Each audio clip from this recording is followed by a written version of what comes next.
Okay, that was the wheat. Showing some other results here of long-term food storage. Some from the early 90s, some from the mid-90s, things like that. What I wanted to show also, found some cans that, some of these had gotten wet. I won't say where they were stored, but they got wet. I'm going to pass these to our assistant. He's going to open them while I'm showing the rest of it for brevity's sake. But most of this stuff is early 90s. This is a company called Ready Reserves, a dehydrated food brand. Thank you, Tyrone. TVP ham. This is going to be similar to bacon bits. Beef TVP, also a texturized vegetable product. This is from Walton Feed. Egg noodles in a very ratty looking can. Mid-90s Walton Feed. And their product does not come like this. This is just damage that happened over the years.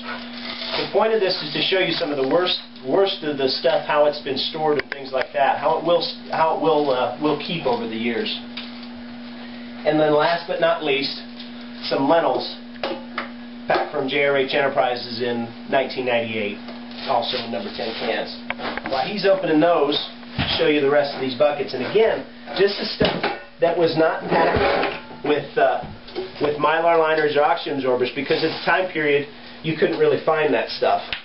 This rice is from 1991. It was checked 2005 to 1991. Okay. Now, here's the thing. No bugs, but you are seeing a lot of oxidation. Let me show you what I mean here. Look at the difference. Okay. This is what happens when you don't use mylar liners and oxygen absorbers. See the yellowing of this rice? This isn't yellow rice. This isn't Spanish rice or anything silly like this. This is the same rice. This is just from, again, 1991. That's what, 17 years ago? Okay. That wasn't stored with mylar liners and oxygen absorbers. Okay. So again, much benefit to spending a couple bucks to use mylar liners and oxygen absorbers.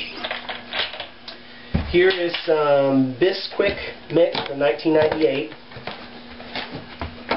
Now, bay leaves, limited use. You can see if you look close in here, there was some bugs tried to get in there. Okay, the fact that I left these in the original packaging is what saved it. The bay leaves did nothing. Okay. Again, should have used mylars and oxygen absorbers there also. And finally, some oats, circa 1995, rolled oats. Okay, also no bug problems, things like that. Again, this is just something poured into a clean bucket and the lid put on. Alright? Didn't know about mylars at the time, you couldn't find this one. Okay? Or the oxygen absorbers. If I was packing it now, I'd use the mylar and the oxygen absorbers. I think we may have one other one here, I'm not sure what it is. Okay, looks to be grits. Okay, showing some oxidation, a little darker than normal grits. Okay, the bay leaves might have helped. There is an oxygen absorber with this, but again, the buckets aren't always a good oxygen barrier by itself. You do need oxygen absorber, or excuse me, mylar liners, even if you're using absorbers. So again, guys, this is all old food storage we're showing you the results of. Okay? As to the number 10 cans, here's our lentils. Dark green lentil, JRH. Exactly how it packed. I can tell you that because I packed them. Here's some ham TVP. Ready Reserve, mid-90s.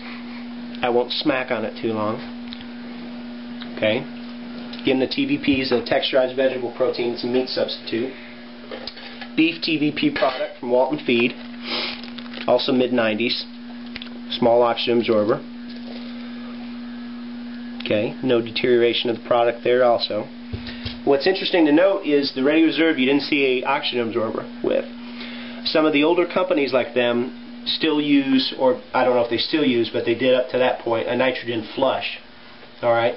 some of the tests that later came out showed that they had a higher residual oxygen content than the companies that simply use oxygen absorbers. The old rusty crusty can that had gotten wet, the egg noodles, nothing wrong with them, look and smell new.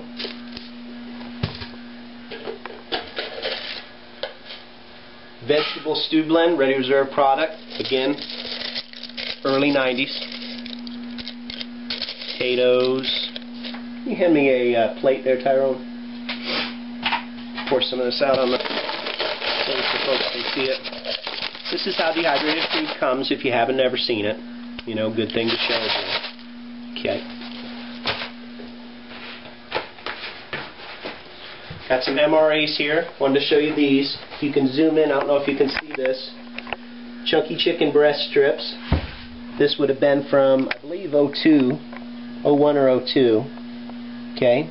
Approximately 7 years old at this point. No, I'm sorry. These are from 2000s when I purchased them. I don't know what the date is. You know it's old because Shelf Stable Foods has been Warnick Corporation in Ohio since at least 2000. Okay, so that'll give you an idea how old it is. Oh, right there. Duh. $7.99. I'm sorry. We're going to open that. You could open that for me, Tyrone. And the applesauce here, Summit Foods. This was back mid-90s, 1995. Okay? You've seen the charts on the internet, I'm sure. And could I have a plate also, Tyrone? Thank you. You've seen the charts, I'm sure, on the internet that tell you from Nadiac Labs that MREs will only stay so good at a certain point in time, such a period of time. This is cinnamon applesauce. It is meant to look brown. Very good tasting, actually, too. We're trying to rush through this. This is the chicken breast. Okay, typical MRE product. Kind of looks ugly when it's just dropped out of the pouch.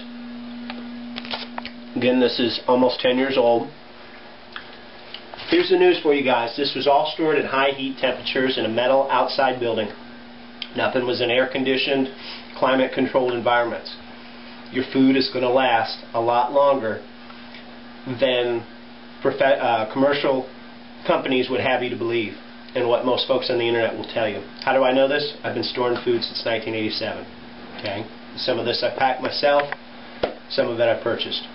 Again, use the videos we have on YouTube there, the long-term storage food storage videos, parts 1 through 3, that will show you how to pack your buckets and such correctly, so you don't have the problems with the oxidation and such that we showed you with the rice and things like that.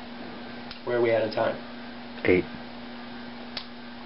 Well, for Paw Productions and the Survival Report, I'm Dave from Idaho, aka Robert Henry, signing off.